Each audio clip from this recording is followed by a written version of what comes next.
In this video, I'm going to show you how you can easily speed up or slow down TikTok video.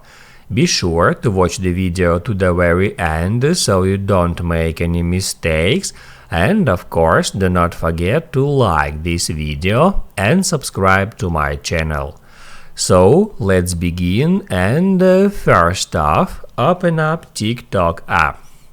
Then if you want to increase or reduce speed of that video, all you have to do is just hold down your finger at that video, and in the window that pops up you can easily find that speed feature, and now you can speed up your video up to 2 times in that way, or you can slow it down twice in that way.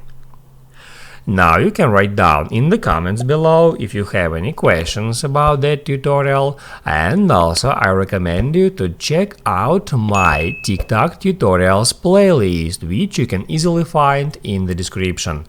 Hit the like button if you liked that video, and see you in the next one.